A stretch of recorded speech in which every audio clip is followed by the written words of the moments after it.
Here.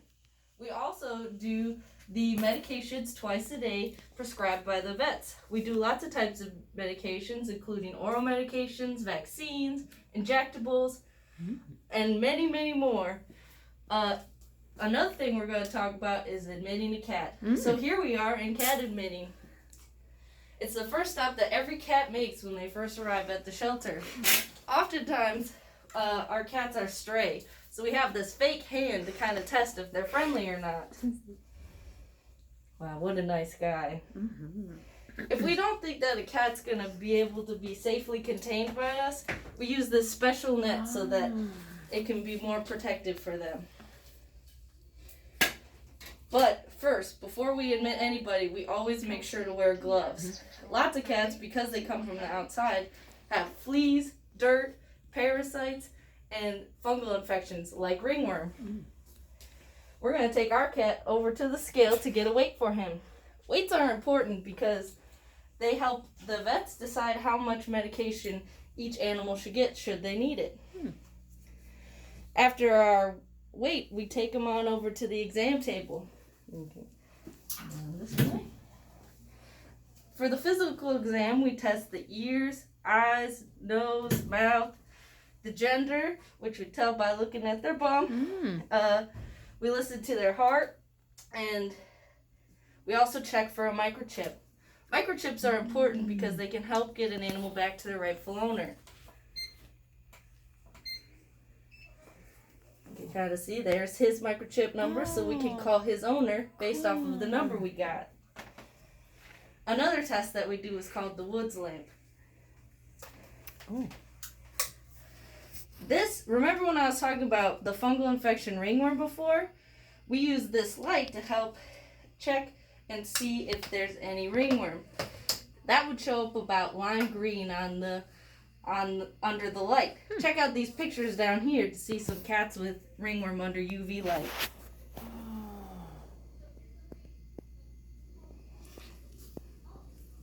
So what are we looking at, Lana? Are we looking at the yellow that's the ringworm? Yep, so it kind of, if you see here, the fungal infection goes on the individual hair follicles. Whoa. So it shows up lime green just because that's the way it fluoresces. Wow. Yeah. So after we're done with our physical exam, we make sure that our animals get special vaccines and medications that prevent them from getting sick or parasites while they're here at the shelter.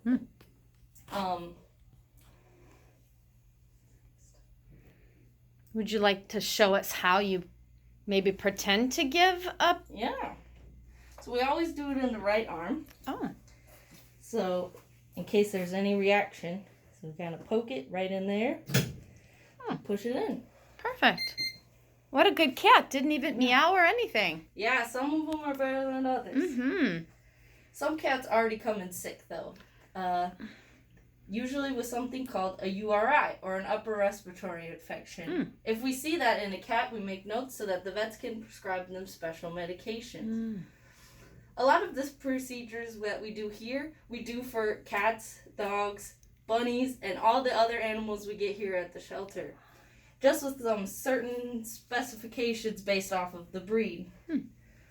All in all, we make sure that the cats and dogs and everybody else get the behavioral and medications that they need in order to find their forever family. Lana, thank you so much. This was so interesting. What do we see back here then? Because I have never been in this room. What are all of these? Cages for animals? Cats, yeah. Wow. There's two sides to each one usually, except for on the left side there's some single ones for kittens. Okay. But there's the bathroom side and the house side, and they come with food and water that they can eat while they wait to get admitted. And Lana, you said this door actually goes to the outside of the building, so if animal control finds an animal, they're able to come in and leave the animal in here? Yep, any time of the day. So the police officers as well, so if they have an animal at about 2 a.m, they could just come through this special door and bring our animal in and leave the paperwork so that they can be booked in the next day. And Lana, can you open that door and let's have the campers take a peek and see? Yeah. Oh, so this is where it is, and then it goes right outside to the outside of the building. Boy, that's pretty easy. So they have a key to get into that door and then to this door as well. Yep. Wow. Same key. So show us what you do with the hand, if you don't mind. I saw the make-believe hand, or not the make-believe, but the fake hand. Yeah. So if, let's say that there was a cat that came in, how would you use the hand? What would be the purpose? So for cats, this cat right now is kind of at the front of the cage. So we would probably assume that cat is not as scared, but when they're really scared, we use the fake hand instead of using our regular hand in case a cat who's hidden behind the little hidey towel doesn't exactly want us reaching in there against him. So if he was hiding back here, instead of sticking our hand all the way where we can't pull it out, we use this to kind of, touch his back, touch his head, so that if he doesn't want to be touched, he doesn't hurt us. He just hurts his hand. Has a cat ever actually attacked the fake hand? Oh, yeah. Okay. Yeah, some of the cats that aren't as socialized, considered feral usually, if they're really scared, sometimes they express their frightenedness by attacking what scares them. Wow. The fake hand's a little weird too, since it's just feels different. Yeah. But they might be a little nervous around it. Yeah. Okay, awesome. Wow, and you said you've got the scale here, and then you put information in the computer so everyone else working can see what it's all about. Yep.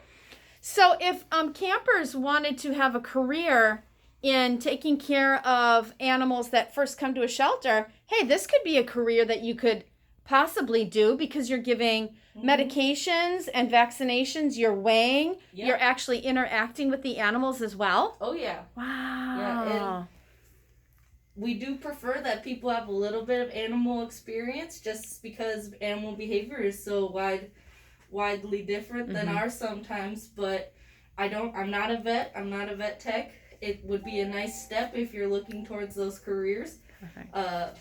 But it really gets you that one-on-one, and learning about different types of medications. So if you were interested in becoming a cat admitting care person, do you think any high school classes would help you with this at all? So maybe some animal care classes, maybe science? Oh, yeah. Okay. Yeah, biology would be a good one because understanding the anatomy of the cat or understanding how medications work in the body is really helpful for understanding how they're going to help the animal further on the road. Wow. Lana, thank you so much. And thank you, friends, for being a part of this today. I think campers learned a lot. And we will see you around the shelter. Bye, Lana. Bye, friends.